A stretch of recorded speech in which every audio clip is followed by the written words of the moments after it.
le troisième acte, saison 2 du Racing Club de Strasbourg face à Dijon. Pour l'instant, un partout entre les deux formations. Une victoire strasbourgeoise, une victoire dijonnaise, même si c'était en coupe. C'est une victoire assez large qui plus est sur ce stadium de Molsheim. On peut notamment parler de la recrue Anna-Maria Tsernogorcevic qui est alignée et Amber Barrett aussi. Sur le dispositif, il y a toujours une dissonance entre phase de possession et phase défensive pour Strasbourg. Et puis du côté de Dijon, la formation de Pierre-Alain Picard, sans surprise, 4-2-3-1. Quelques changements par rapport au match précédent, mais les taulières sont là. Strasbourg-Dijon, acte 3, saison 2. Le coup d'envoi est donné à l'instant et un partout dans les confrontations directes entre Strasbourg et Dijon. On le rappelle, le corner que va tirer Laurie Nankin. Effet sortant, c'est dans la surface de réparation. Évidemment, il y avait surtout la tête d'Élise Bonnet. Première tentative de cette partie. Elle est hors cadre, mais elle est signée Élise Bonnet sur corner de la tête.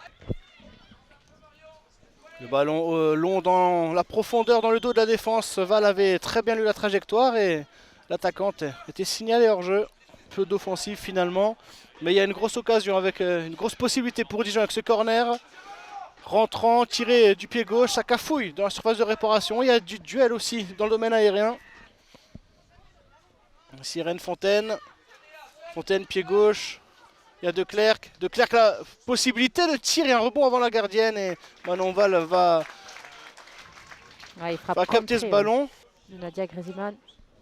Donc le corner, toujours pied gauche, toujours rentrant. Cette fois-ci, il y a une Dijonnaise à la retombée. Encore un cafouillage. Et cette fois-ci, le cafouillage sera au bénéfice de Dijon avec, a priori, Lina Gay pour ouvrir le score dans cette partie. Dijon 1, Strasbourg 0. Ah, on sait quand c'est fermé dans le jeu, les coups de pied arrêtés. C'est une arme justement pour pouvoir débloquer et décanter cette situation stérile. Bonnet pour remettre dans la surface de réparation en une touche. Conan. Avec la qualité technique de l'Irlandaise et la frappe lointaine d'Annequin contrée. Oui, contre à nouveau. Et petit à petit, cette équipe Garage. de FCO prend l'ascendant. Pour l'instant, on verra tout au fil de la rencontre des changements. Il y en aura forcément. Avec le soutien de Chanet et ensuite Hölzel. Annequin qui essaie de prendre de la vitesse, mais Véron l'en empêche. Elle garde le ballon. Avec Barrett qui laisse passer pour prendre le dessus sur Carrage. Barrett face à Carrage, puis Barrett face à Talaslati. Et Barrett qui finalement tire hors cadre.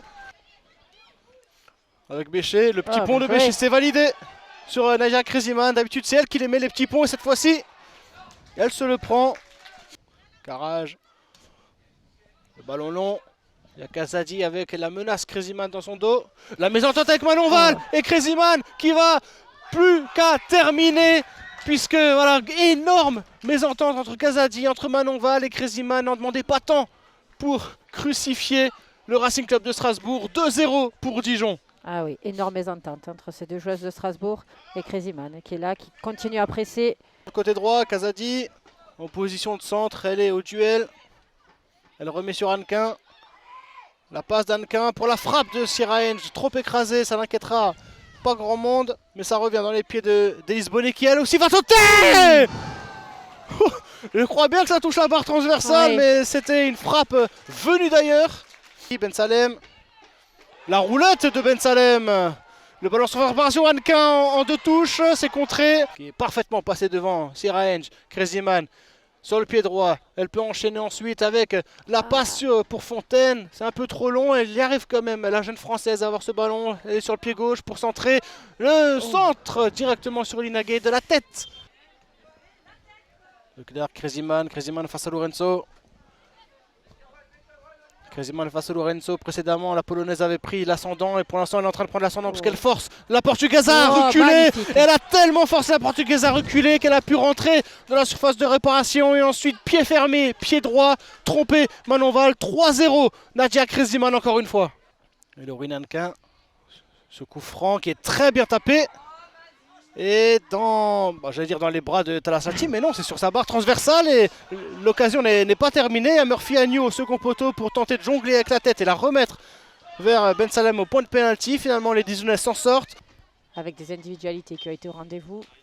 C'est les 3 coups de sifflet final, 3 comme le nombre de buts inscrits par le DFCO. Les plus entreprenantes aujourd'hui étaient en tunique rouge et voilà, elles n'ont pas à rougir davantage. 3-0 complètement mérité, score net et sans bavure. Et voilà, Dijon va repartir encore une fois d'un match à l'extérieur avec les 3 points. Et fin de série pour Strasbourg qui met fin à 3 victoires consécutives en autant de rencontres en Arkema Première Ligue.